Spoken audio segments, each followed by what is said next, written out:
মৰমৰ ছাত্ৰ-ছাত্ৰীসকল আজি মই এই ভিডিঅ'ৰ জৰিয়তে তোমালোকৰ lesson 2 the Miller of the D কবিতাটি অসমীয়া অনুবাদ বুজাই দিছো। দ্য মিলাৰ অফ দ্য ডিৰ কবি হল চাৰ্লছ মেকে। প্ৰথমতে আমি কবি পৰিচয় জানি লওঁ। Charles Mackay was born in 1814 in Perth, Scotland. Charles মেকেৰ স্কটলেণ্ডৰ পাৰ্থ নামৰ ঠাইত 1814 চনত জন্ম হৈছিল।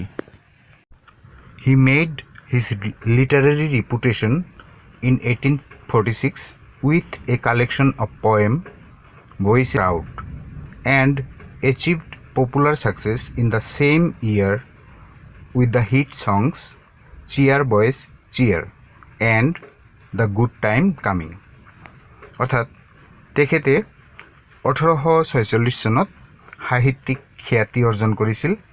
তেখেতৰ এটি কবিতা সংগ্ৰহৰ জৰিয়তে যাৰ নাম আছিল ভয়েসেস ফ্ৰম দ্য ক্ৰাউড, আৰু সেই একে বছৰতেই জনপ্ৰিয় সফলতা অৰ্জন কৰিছিল তেখেতৰ সেই জনপ্ৰিয় গীতেৰে, যি গীতৰ শীৰ্ষক হ'ল চিয়াৰ বয়জ চিয়াৰ আৰু দ্য গুড টাইম কামিং।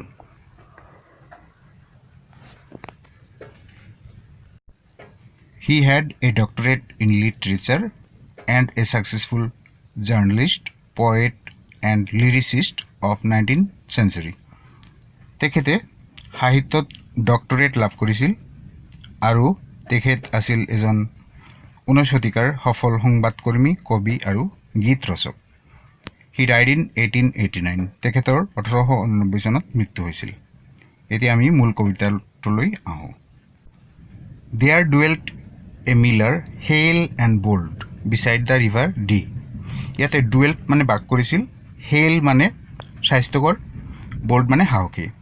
অৰ্থাৎ দি নদীৰ পাৰত এজন স্বাস্থ্যৱান আৰু সাহসী মিলাৰ বাস কৰিছিল। হি ৱৰ্কড এণ্ড চেং ফ্ৰম মৰ্ণ টু নাইট। মৰ্ণ মানে মৰ্ণিং, যে তেখেতে ৰাতিপুৱাৰ পৰা ৰাতিলৈকে কাম কৰিছিল আৰু গান গাইছিল। ন' লাৰ্ক মোৰ ব্লিথ দেন হি। ইয়াতে লাৰ্ক শব্দটোৱে স্কাইলাৰ্ক, এবিধ গান গোৱা চৰাইক বুজাইছে। যে ইয়াত কোৱা হৈছে যে কোনো স্কাইলাৰ্ক বা কোনো গান গোৱা চৰাই তেখেততকৈ বেছি সুখী নাছিল। ব্লিথ মানে সুখী। And this the burden of his song forever used to be. আৰু সদায়ে তেওঁৰ কবিতাৰ বা তেওঁৰ গানৰ বিষয়বস্তু হৈছিল বা আছিল I envy nobody, no not I, and nobody envies me. যে মই কাকো ঈৰ্ষা নকৰোঁ, নাই মই নকৰোঁ আৰু কোনেও মোক ঈৰ্ষা নকৰে। এই কথাখিনি শুনি ৰজাই কৈছিল, দৌ আৰ ৰং মাই ফ্ৰেণ্ড, বন্ধু তুমি ভুল কৈছা। ছেইড অল্ড কিং হল, বৃদ্ধ ৰজা হলে কৈছিল। দৌ আৰ ৰং এজ ৰং কেন বি, অৰ্থাৎ তুমি ভুলৰ দৰেই ভুল কৈছা, অৰ্থাৎ তুমি সম্পূৰ্ণৰূপে ভুল কৈছা। For could my heart be light as thine, যদি মোৰ অন্তৰখন তোমাৰ অন্তৰৰ দৰে পাতল বা চিন্তা মুক্ত হ'ব পাৰিলেহেঁতেন। I'd gladly change with thee. I'd মানে ইয়াতে আই উড, গ্লাডলি মই আনন্দেৰে চেঞ্জ সলনি কৰিলোহেঁতেন, মই আনন্দেৰে সলনি কৰিলোহেঁতেন মোৰ অন্তৰখন তোমাৰ অন্তৰৰ সৈতে। And tell me now what max দি ছিং, আৰু এতিয়া মোক কোৱা কিহৰ কাৰণে তুমি গান গাব পাৰিছা বা কিহে তোমাক গান গোৱাইছে। With voice so' loud and free, ইমান উচ্চ স্বৰে আৰু ইমান চিন্তামুক্তভাৱে। হোৱাইল আই এম ছেড, যি সময়ত মই বেজাৰ হৈ আছোঁ, মই দুখত আছোঁ। Though' I am the king, যদিও মই ৰজা। বিচাইড দ্য ৰিভাৰ ডি, অৰ্থাৎ দি নদীৰ পাৰত। দি নদীৰ পাৰত যদিও মই ৰজা, তথাপিও মই দুখী হৈ আছোঁ। আৰু তুমি কিহৰ কাৰণে সামান্য মিলাৰ হৈ মোতকৈ সুখী হৈ আছা, কিহৰ কাৰণে তুমি ইমান মুক্ত স্বৰে আৰু উচ্চ স্বৰে গান গাব পাৰিছা মুক্ত মনেৰে, সেই কাৰণটো মোক কোৱা, ৰজাই এইদৰে কৈছিল। The miller smiled and doffed his Cape.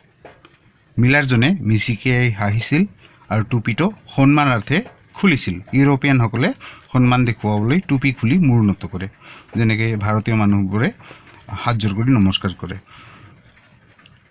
I earn my bread quoth he quoth means etu old English said he that means he said I earn my bread মই মোৰ জীৱিকা উপাৰ্জন কৰোঁ মই মোৰ ৰুটি উপাৰ্জন কৰোঁ quoth he তেওঁ কৈছিল I love my wife I love my friend মই মোৰ ঘৈণীয়েকক মৰম কৰোঁ মই মোৰ বন্ধুসকলক মৰম কৰোঁ I love my children 3 মই মোৰ তিনিজন ল'ৰা ছোৱালীক মৰম কৰোঁ ভাল পাওঁ I owe no penny I cannot pay মই পৰিশোধ কৰিব নোৱাৰা কোনো পইচা মই ঋণ নাই I thank the river D মই দি নদীক ধন্যবাদ জনাওঁ that turns the mill যি নদীৰ কাৰণে এই মিলটো ঘূৰিছে বা চলিছে that grinds the corn আৰু যিটো মিলে এই শস্যবোৰক গুৰি কৰিছে to feed my babes and me মোক খুৱাবলৈ আৰু মোৰ ল'ৰা ছোৱালীক খুৱাবলৈ good friend said Hall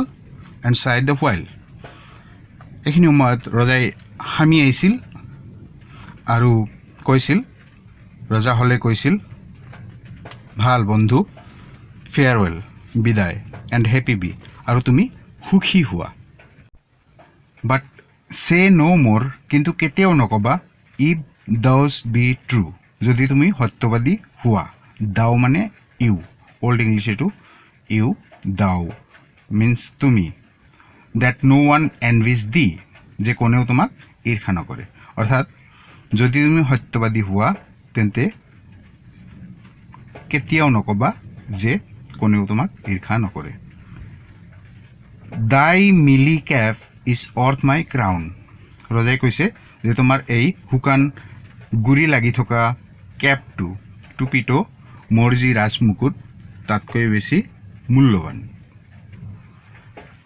দাই মিল মাই কিংডমছ ফি তোমাৰ যিটো মিল এই মিলটো মোৰ সাম্ৰাজ্যৰ সমানেই মূল্যৱান such men as thou are England's boast ৰজাই কৈছে যে তোমাৰ দৰে এনেকুৱা মানুহ ইংলেণ্ডৰ গৰ্ব ইংলেণ্ডৰ কাৰণে গৌৰৱ অ মিলাৰ অফ দ্য ডি হেৰা দি নদীৰ পাৰৰ মিলাৰ এটা সামাৰি দিয়া আছে In this poem, the poet tells about a miller who lived a happy and contented life. এই কবিতাটিত কবিয়ে এজন মিলাৰৰ বিষয়ে কৈছে যিজনে এটা সুখী আৰু সন্তোষজনক জীৱন যাপন কৰিছিল One day, the king met him.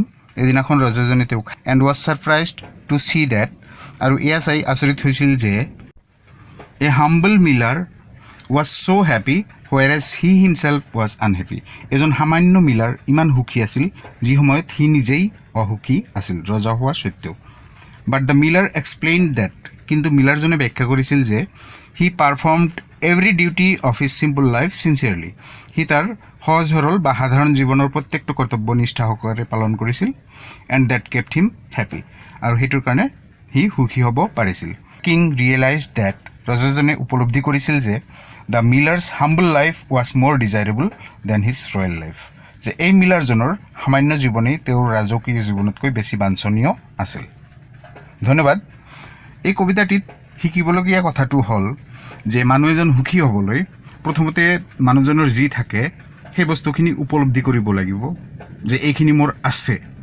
আৰু সেইখিনি বস্তুৰ ওপৰত কাম কৰিব লাগিব আৰু নিষ্ঠা সহকাৰে কাম কৰিব লাগিব মনত ভাল পোৱা থাকিব লাগিব আপনজনৰ কাৰণে ঘৈণীয়েক ল'ৰা ছোৱালী বন্ধু বান্ধৱ তাৰ পিছত কৃতজ্ঞতা প্ৰকাশ কৰিব পৰাৰ মানসিকতা থাকিব লাগিব যেনেকৈ ইয়াতে দি নদীক ধন্যবাদ দিছে গতিকে a thankful heart is always happy এইটো কথা মনত ৰাখিবা যে আমি কৃতজ্ঞ হ'ব লাগে আমি অকৃতজ্ঞ হ'লে আমি কেতিয়াও সুখী হ'ব নোৱাৰিম ইয়াতে সুখী হোৱাৰ কাৰণে যিবিলাক উপাদান প্ৰয়োজন এজন মানুহৰ গোটেইকেইটা উপাদান এই মানুহজনৰ আছে মিলাৰজনৰ আছিল এখেতে বেছি লোভ কৰা নাই আৰু ঋণ লোৱা নাই যি পৰিশোধ কৰিব নোৱাৰে গতিকে এই ভুলটো প্ৰায়বোৰ মানুহেই কৰে কৰি পেলাই দুখী হৈ যায় আশা কৰোঁ কবিতাটি বুজি পাইছা থেংক ইউ